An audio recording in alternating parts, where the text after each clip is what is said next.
Thanks so much for joining us today.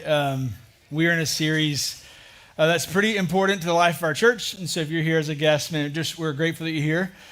Please know that what we're going through is a big deal for our church and its future, but it means a lot individually to those who follow Jesus. So if you're here and you're a follower of Jesus, today is for you. If you're here today and you're exploring what it means to follow Jesus, or maybe you're just here because someone invited you to church, I want you to know that this is what a Christ follower should look like and experience, and really just honestly listen. We're glad you're here. So I want to ask a question. Actually, let me tell you a story first because I like to tell stories. 21 years ago, I received the best gift that I've ever received. And I know that everyone's like, oh, you got married. Jamie is literally like the best gift I've ever received. But this was like a gift unlike any other gifts. At 20 years of age, my parents forked out a lot of cash and allowed me to receive what is called LASIK surgery. Your boy was blind, like blind. Like how many fingers am I holding up? I don't know.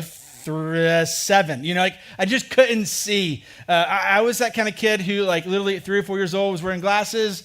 I was like the kid in kindergarten, first grade, wearing contacts. I was that kid. I needed everything helpful to see. I was that kid that throughout my life, there was a few times where I fell asleep wearing my contacts and woke up thinking Jesus had healed me. I was like, I can see. I forgot. I slept with my contacts. It was the biggest letdown of my life. I could not see.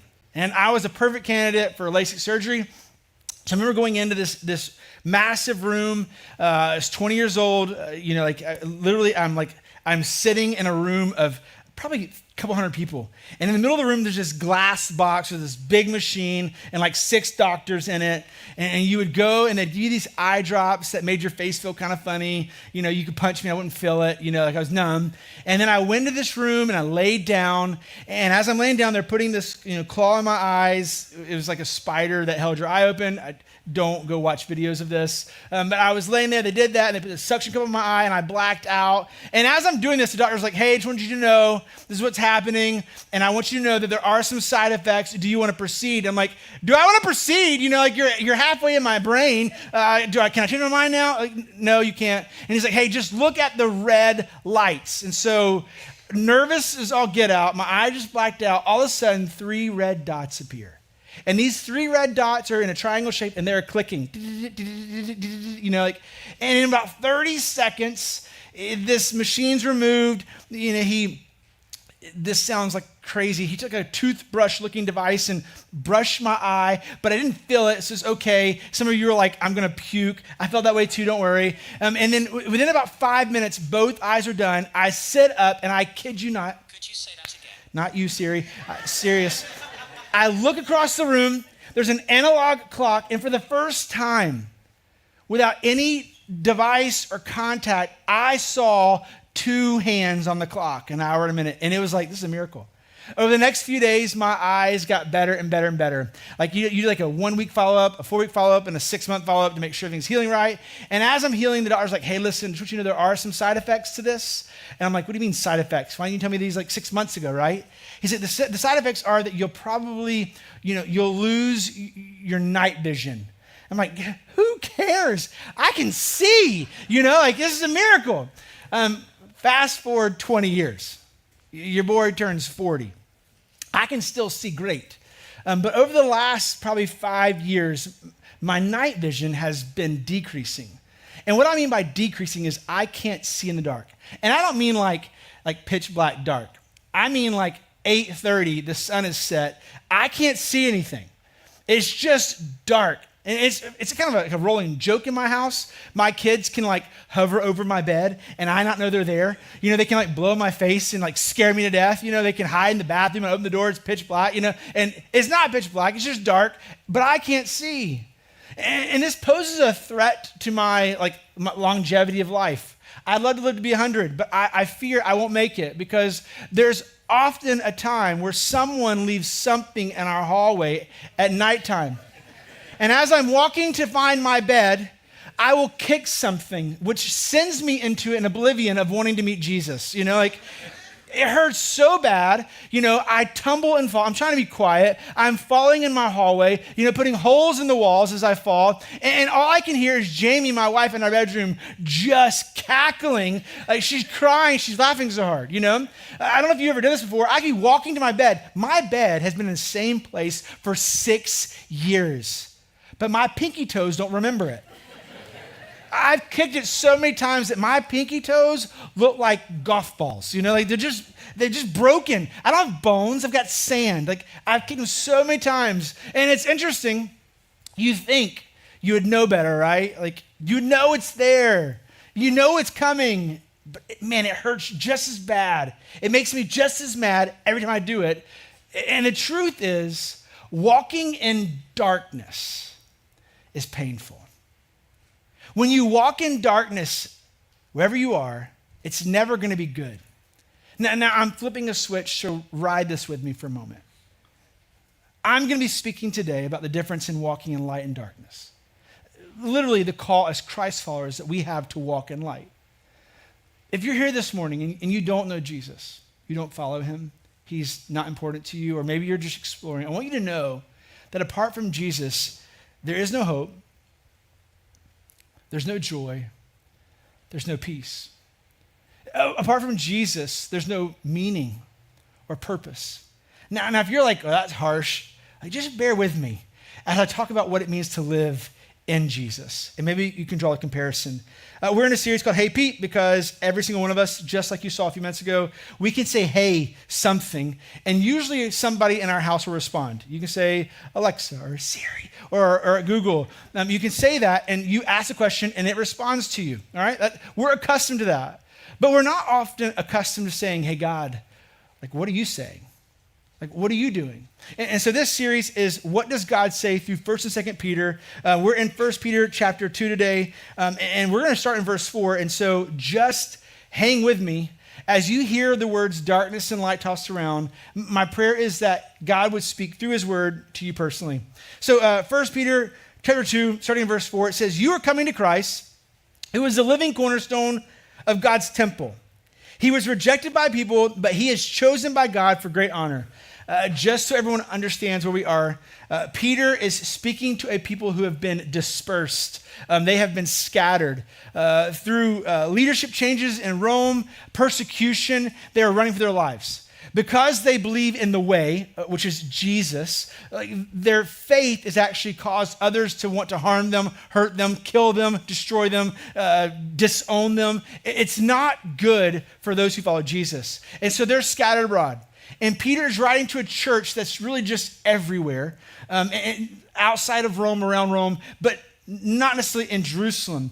He's speaking to followers of Jesus that are just literally like, man, my parents disowned me. My husband left me. Man, I lost my siblings because they said they followed in Jesus. We're running for our lives. That's who he's talking to when he says, hey, you're coming to Christ.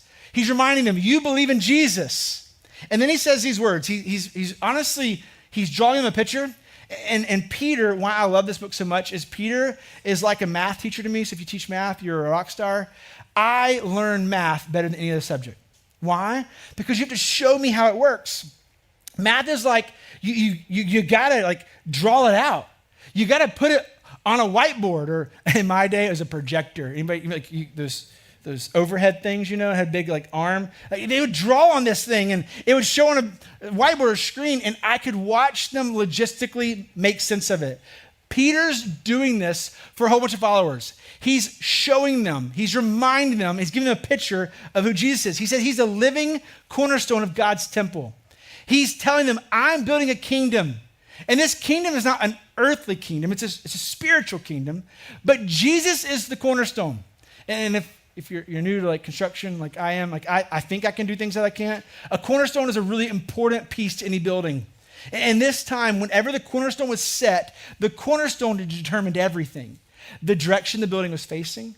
It determined the east and the west. It determined angles. Wherever the cornerstone was set, everything else was built or based upon the cornerstone. This building's purpose, its placement, its structure was all built on this one stone. And he's telling him, Jesus is that cornerstone. That he is everything. His position, his placement, his purpose, his death, his burial, his resurrection, it all means something deeply to us because we're going to be built on him. He goes on, he says, he was rejected by people, but was chosen by God for great honor. And then he goes on in verse 5, and you are living stones that God is building into his spiritual temple. What's more, you are holy priests. Through the meditation of Jesus Christ, you offer spiritual sacrifices that please God. As the scriptures say, I am placing a cornerstone in Jerusalem, chosen for great honor, and anyone who trusts in him will never be disgraced. He starts off by saying, you have a part to play in this kingdom.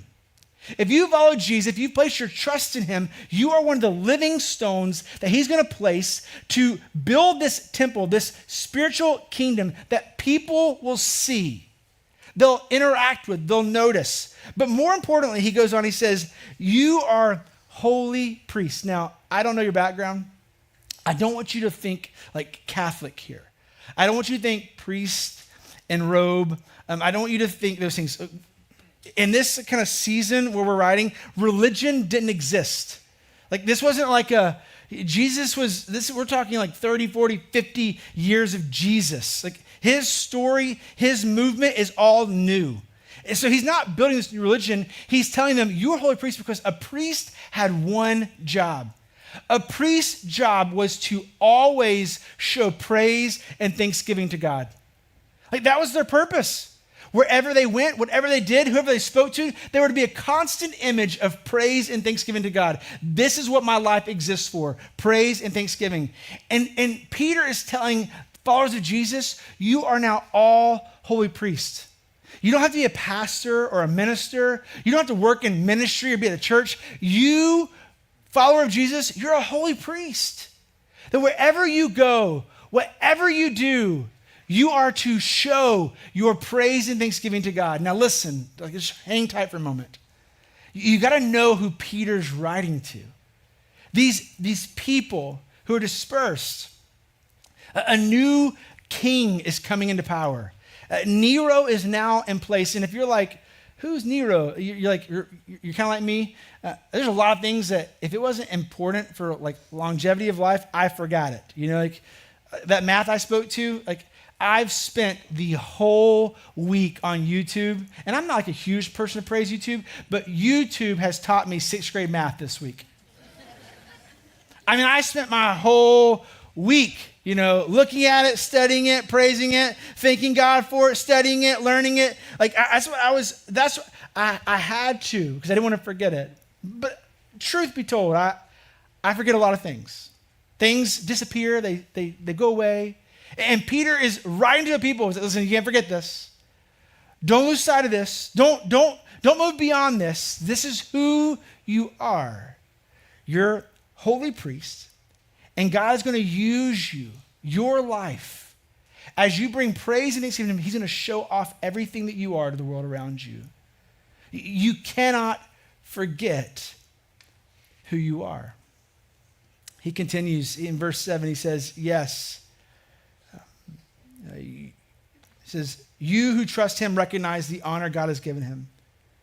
But for those who rejected him, the stone that the builders rejected has now become the cornerstone. He's simply quoting Psalm 18:122. That there will be people who reject Jesus. And he is the stone that makes people stumble, the rock that makes them fall. As crazy as it is, those who walk in darkness, who don't know Jesus, and that they've placed their faith and trust in him, he causes them to stumble. He causes them to question. He causes them to like, this can't be true. This can't be God. This can't be right. And people continue to walk in darkness. But he's playing a comparison here. He's making sure that we realize, the listener, the reader, hey, but you are in Jesus. In fact, Paul does a lot of work with Peter in their like explanation of the Christian life. In Ephesians 2:10, it says this, we are God's masterpiece.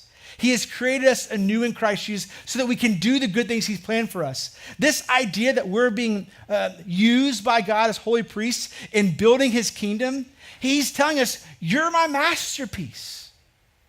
Like you're my creation. If this morning you're here and you walked in, and maybe sometimes you struggle with comparison. Maybe you struggle with you're not who you want to be. Maybe you want to be like somebody else. Maybe you're not where you want to be. Maybe you're struggling with, man, I wish I was here. I wish I had that. Why can't I be like that? I need you to know this morning that when he calls you holy priest, like what he's speaking to you is that you are his masterpiece, that he spent time creating you. The God of the universe spent time making you. And what's interesting about masterpiece is there's only ever one. Yeah, there are duplicate copies, but there's only one masterpiece. There's only like one work of Da Vinci, whatever picture you want to pick out of. There's only one of this. Copies, pictures, portraits, yes, but the masterpiece is what's valuable. And God is speaking to us through Paul, through Peter. When he calls us holy priest, he's like, I've chosen you. I've created you. You're my masterpiece. You have meaning and purpose. There's no one else like you. Don't try to be like somebody else. Don't try to be something different. This is who you are. So I've made you to be. You're my masterpiece. You're a holy priest. You've been set apart. And he's about to say those words. I'm getting ahead of myself. He goes on verse 9. He says, but you are not like that. You are not like that. You are chosen. You are royal priest, a holy nation, God's very own possession. And as a result, you can show others the goodness of God, for he called you out of the darkness into his wonderful light.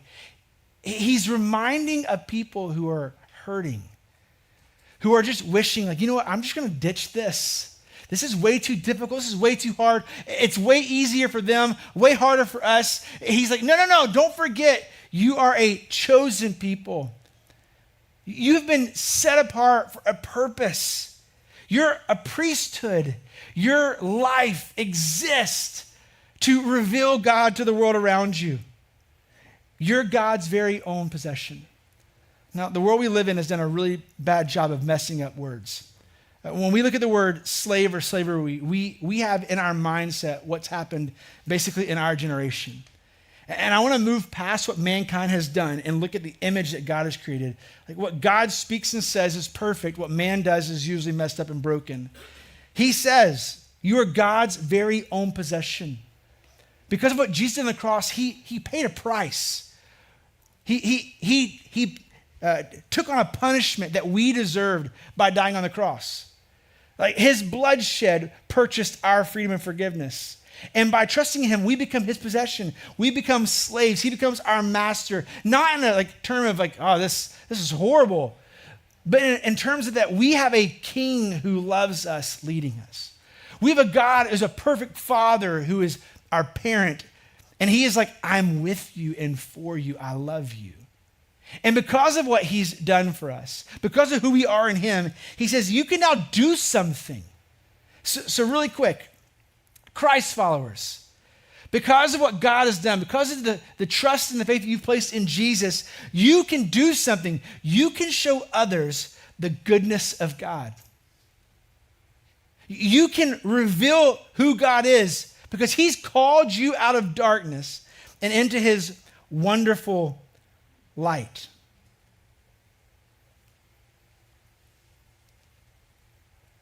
When you walk in light, you can see. You can look around you and know, this is where I'm going. Light gives you purpose. This is who I am. This is what I was created for. And God has rescued us out of a place of wondering. Is this all that there is? I mean, even for those who, I'm going to just be honest with you, if you say I walk in darkness, we'll use terminology for terminology's sake. People who live apart from Jesus are in a constant need for more. They have a thirst that longs for bigger and better. They have an appetite that craves, gotta get more than this. Think about the world around you. People who get what they want is I've got it, but I want more. It's satisfied for a little bit, but I need more. That's the world of darkness. And it says, you feed yourself.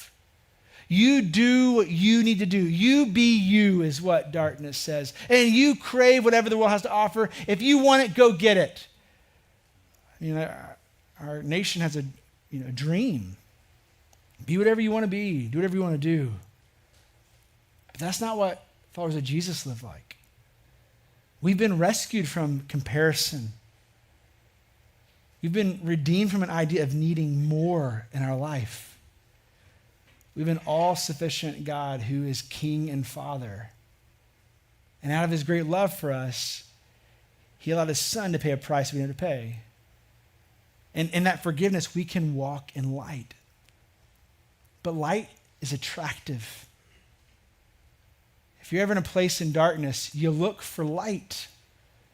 Whenever I'm walking in my house, I'm rubbing my hand down walls looking for a light switch. Because when light comes on, it reveals my path and the clothes hamper and the toy car and the baseball, all the things that are perfectly placed to break my neck, right? The same is true of darkness. All these things are in front of us that we can't see, meant to trap us, tempt us, change our desires. But we need this light. He goes on to say this, verse 10. He says, once you had no identity as a people, but now you are God's people. Once you received no mercy, but now you've received God's mercy. We have been set apart for a purpose. And this purpose is that we can now show the world goodness of God. Our purpose is not to achieve greater things, to do better things. Our purpose as priests is to bring glory and honor to God. Regardless of your circumstances, regardless of your situation, regardless of your lack thereof or your abundance, your purpose is to reflect the goodness of God to those around you. And we get to do that because of what Jesus has done for us. Paul writes in Ephesians 4:15 and 16, he says this, instead, we will speak truth in love. He's giving a comparison. Those who follow Jesus will speak truth in love, growing in every way more and more like Christ, who is the head of his body, the church. He makes the whole body fit together perfectly. And each part, so Peter's giving us this picture of a temple being built, and Jesus is a cornerstone, and we're living stones. Paul is writing this idea of a church being put together, and each special piece going together, fitting together perfectly. And as each part does its special work, it helps each other grow, so that the whole body is healthy and growing what? Full of love. The church, the follower of Jesus, is needed more now than evermore. Because the enemy, Satan, he has worked so meticulously to divide and separate. He's worked so hard to make sure that we are against each other, not for one another. And he's almost extinguished the ability to love like Jesus. We see differences as enemies where God's like, I've created you different for a purpose so that you could all work together to accomplish my will. If you're here this morning and you're a follower of Jesus, he's calling us to something. Peter is drawing a picture for us, but he's about to get really specific. And so I just need to say this. This is like caution tape for church. What I'm going to read next might cause some tension. And it's supposed to. I think God's word constantly is looking in us and saying, that's not like Jesus. This is like Jesus. And it's working in us to transform us, okay? I want you to know this, that what I'm about to say and read, if it causes tension, please don't be angry with me. I want you to have this desire to go to God's word and explore for yourself. So 1 Peter chapter 2, read this all week long, starting in verse 11. He's going to get real specific on what this Christian life looks like. He says, dear friends, and he's reminding them, we're on the same team. What I'm about to say to you, don't run, don't ditch me, don't leave me hanging out to dry, stay with me. Dear friends, I warn you, as temporary residents and foreigners, to keep away from worldly desires that wage war against your very souls. Be careful to live properly among your unbelieving neighbors. Then even if they accuse you of doing wrong, they will see your honorable behavior and they will give honor to God when he judges the world. Okay, so to start us off, we have a warning and a be careful. That's kind of our opening statements. Now, to get to those two statements, he then tells us to envision something. He talks about our neighbors around us, people who are watching us. And so I just want you to do an exercise. This is no raising of hands. This is no like call outs. You don't have to stand up or do anything. I want you, in your mind, I want you to think of your neighbors who don't follow Jesus. Maybe it's a coworker. Maybe it's a neighbor on your street. I'm doing the same thing. I'm thinking of the neighbors, my houses. I'm thinking about who lives across from me and around me. I go on walks in the evening, so I'm thinking about the houses I pass, who I've had conversations with. I can't think about my coworkers because hopefully they all follow Jesus. I work for a church. You think about your coworkers. Think about people you work with and you pass. Think about the school that your kids attend, maybe the school you work at. Maybe think about your job place, the hallway that you're on, the offices. Maybe you're at a hospital. Think about the people you have as patients that you care for. If you're a first responder, think about the people that you're serving, caring for. Wherever you work, maybe you work from home and you're on the phone or Zoom. Think about the people you're talking to, your clients, your customers around the world or in your neighborhood. All these people you're interacting with, that's what you think for a moment. Do they know Jesus? Because Peter's writing to these people and he's like, listen, you've been scattered. This is no longer your home. He actually tells them, if you follow Jesus, you're a foreigner. That this earthly kingdom is not your own earthly kingdom. You don't live by the law. Well, you do live by the laws, but you're no longer responsible for life here. You're responsible for life in a time to come. He said, you're a foreigner. You're created for God's kingdom. So he says, think about these unbelieving neighbors who live around you. And then he says, I warn you to keep away from worldly desires that wage war against your very souls. Be careful to live properly among those people. These warnings are a big deal. Like, there's weight to what Peter is writing. Because these guys are living around people who, if they know what you believe, man, you're already in exile, you become an exiled exiler. You know, like you're 3 steps away from nobody, you know? You're not really accepted, now you're really not accepted. And he's saying, be careful how you live. Don't follow the ways of the world. Don't live like those. Live like a follower of Jesus. Paul says this in Ephesians 5:15. He says, so be careful how you live. Don't live like fools. A fool or a foolish person is someone who does something and could care less about the outcome. Growing up, I had a unique temperament. I liked controversy. I thrived in tension. Not the greatest talents or gifts you want to have. I loved starting things with my parents. My mom would be like, Chris, you would argue with a fence post, you know, like, I just would. And I'd be arguing things. I don't even agree with what I'm arguing with, but it's just fun to argue and see what happens, you know? Like, I don't believe in this, but I'm going to see what you believe in. I would do that. Some of my teachers, you know, like, I was a great kid, but some of my teachers were like, Chris, we're not talking anymore. You know, like, the silent treatment was given to me on multiple occasions. Like, if we don't talk to Chris, Chris can't talk, we're done. Like, I just like that kind of way. A foolish person does things without caring. Has no goal in mind, just this is fun, frivolous, who cares? That's foolish. The opposite of foolish or foolishness is intentionality. He's like, don't be foolish. He's like, live with intentionality. He says, but live like those who are wise. You care about the people you're talking with, engaging with. You care about their world, their life, and what they're going through. As a Christ follower, it is your job, your duty, you are created for caring about others. If you don't follow Jesus and you've been around Christians, this is what Christ followers are supposed to be like. That they put others before themselves. That they love because we can love. We've experienced love. We know love. They can forgive because they've been forgiven. They can serve because they've been served. They can continue to put others before themselves. Why? Because Jesus put himself before us. He put us before himself. Hold on to that one. He says, don't act thoughtlessly, but understand what the Lord wants you to do. Ephesians 5:15-17. And then he goes on in 1 Peter 2, starting in verse 13. For the Lord's sake. When I read that, I struggled for a little bit, like, Lord's sake. Like, for goodness sake, he's saying, for the Lord's sake means on account of God. He's like, hey, you are a representative of God on account of him.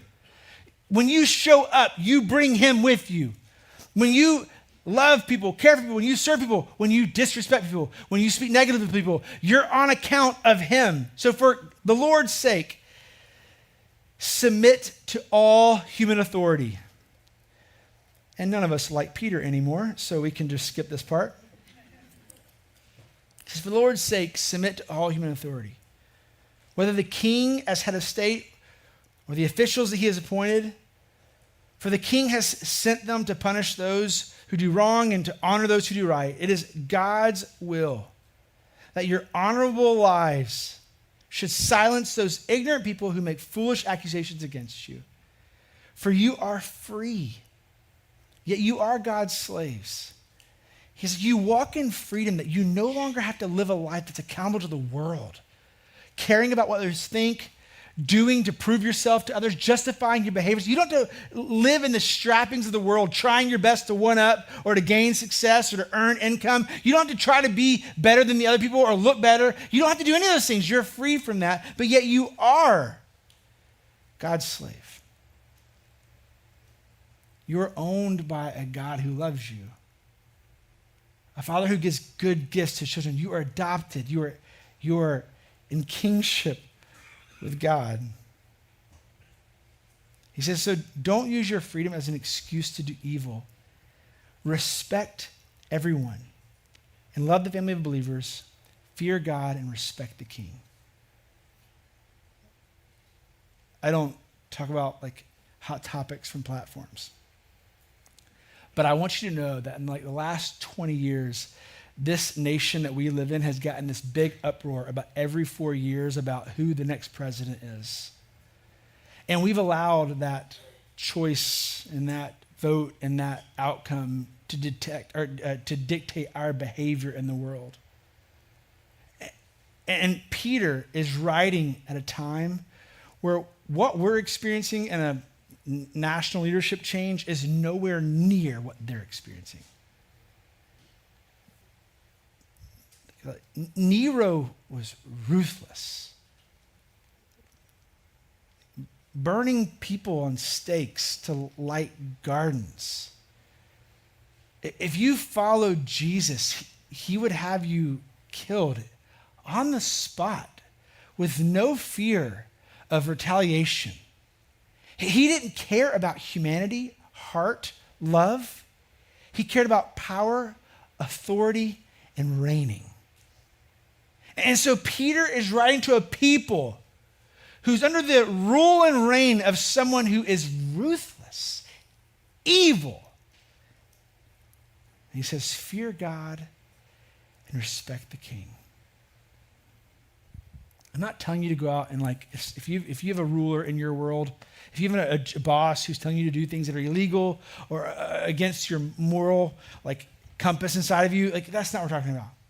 But if you have someone you just disrespect, you don't like, you think they're not any good, they're useless, you can do a better job than them, you think you deserve more and they're not going to give you more. Like if you're around someone that you just don't respect, God is saying, remember this.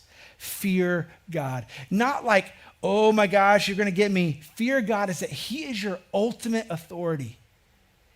Your outcome, your life, your tomorrow is in his hands. There's no one on this earth that can control your eternity but God. And so he speaks very, very boldly to a people who are hurting. Fear God and respect the king. He's not finished. He says, you who are slaves must submit to your masters with all respect. Do what they tell you. Not only if they are kind and reasonable, but also if they are cruel. For God is pleased when conscious of his will. When we realize that who we are is not determined by what we do, but by what Jesus did on our behalf. When we realize that our identity is secure in him, that we are bought and paid for because of what he's done for us, that's what he's speaking of when we're conscious of his will. You patiently endure unjust treatment. Of course, you get no credit for being patient if you're beaten for doing wrong. So if you do the wrong thing and you face consequences, don't expect like glorification. But if you suffer for doing good and endure it patiently, God is pleased with you. For God called you to do good, even if it means suffering, just as Christ suffered. He is your example, and you must follow in his steps. This teaching is like baseline hard. This is a theology in itself, an understanding of what we're called to and who we're supposed to be. As a Christ follower, we have an example in Jesus. That what he did for us is what we're supposed to be like. And that means we're going to come up against situations where we want to say something, do something, type something, send something, post something. We want to spew something. We want to retaliate. We want revenge. We want justification. And he's like, hey, hold. Be quiet for a moment. Remember who you are. You as a follower of Jesus, you're a priest, a holy priest, a royal nation, a people set apart, chosen by God for a purpose. And your purpose is as priests to praise and be grateful to the God who's given everything for you. And you have an example in the form of Jesus and how he responded, how he behaved. In fact, in verse 22, it says he never sinned, nor ever deceived anyone. He did not retaliate when he was insulted, nor threatened revenge when he suffered. He left his case in the hands of God, who always judges fairly. He personally carried our sins in his body on the cross so that we can be dead to sin and live for what is right. I just need you to understand something for a moment. Jesus was accused. An accusation was cast against him that was false, a lie. And it cost him his life. Jesus was unmercifully crucified, nailed to a cross, beaten prior to that, thorns stuck into his scalp and skull. He's watching people as he's being spit upon, laughed at. He dies for a purpose, us. And then Jesus comes back to life. Let's just play this out for a moment. Just imagine for yourself, you. Actually, y'all just do this on me. It'll make you feel better about yourself. If I died as a consequence to a lie, somebody made a lie about me and they killed me, and I came back to life, oh, buddy, revenge is mine.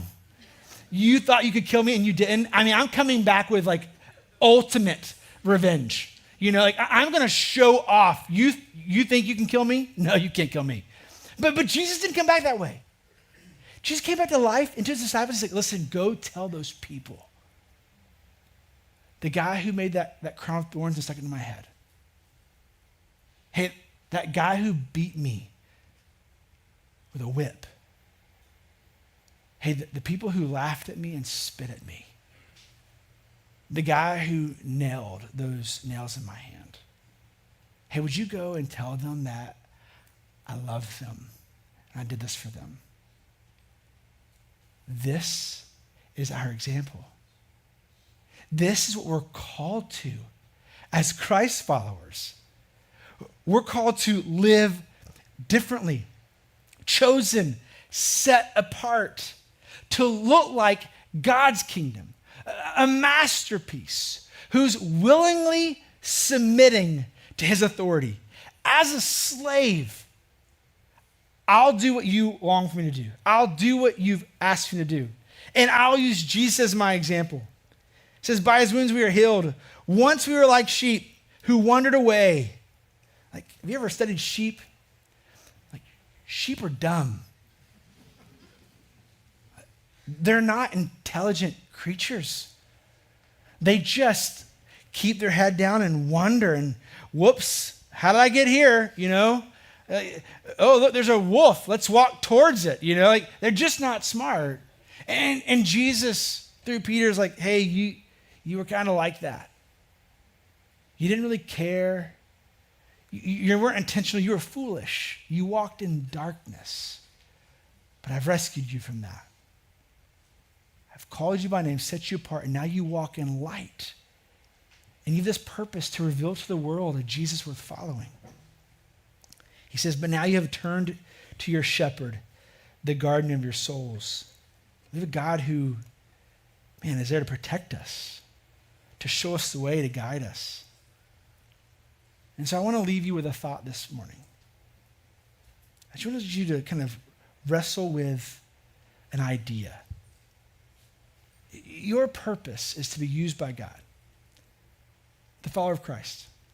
Your innate purpose, your day-to-day, hour by hour, minute by minute calling is to glorify him, to praise him, to worship him, to offer him thanksgiving for what he's done for us. Not make money, not live with nice things, not become great in the eyes of man. And if those things happen, you're to use those blessings as a blessing. That's our calling. I just want to ask you a question. Does your life reflect that? Where you are, what you're doing, the choices you make, do they reflect a Jesus worth following? Are you being used as a living stone? Is God using you as craftsmanship, workmanship for good purposes? Or are you taking your life in your own hands? Doing what you want, when you want it, how you want it. Our life is to be a testimony of God's goodness. That people would come and experience him, taste and see that he's good. Are you living that way? If you are, awesome. Rock on. Keep doing it. If you're not, the choice is real simple. The choice is to start choosing. Hey, God, today I want to be used by you. Hey, God, in this situation, I want to be used by you. Hey, God, help me today serve the way that you serve. God, help me today see. It's simply beginning to acknowledge in all that you do. When you walk into work, God, please help me to be like you today. God, in my parenting, help me look like you today. Help me love like you today. It's a choice. It's as simple as choosing. God, what do you want for me today? I want to be used by you. I want to be this set apart, holy priest that you've called me to be, that my life would represent you and all that I do. Hey, before I hit send, God, does this represent you? Before I speak, does this represent you? Before I show up this morning, God, am I representing you? When I get home today, God, am I representing you? To my spouse, God, am I representing you? This is how we begin to look like Jesus and how the world around us sees a Jesus worth following. I'm going to pray for us, and then as I pray, a team of people are going to come forward. They'll be standing up here. It's our prayer team. If this morning you're here and you're like, man, I would love to try this, but I'm struggling, or I don't know how to do this, or this sounds too good to be true, or maybe I don't follow Jesus, but I want to. Would you come up and meet one of these people? They'll pray for you. They'll stand with you, talk to you. It's for you. Today might be a day that changes your life. If you change your course, instead of just walking out, maybe you're going to walk up and let someone pray with you. Let me pray.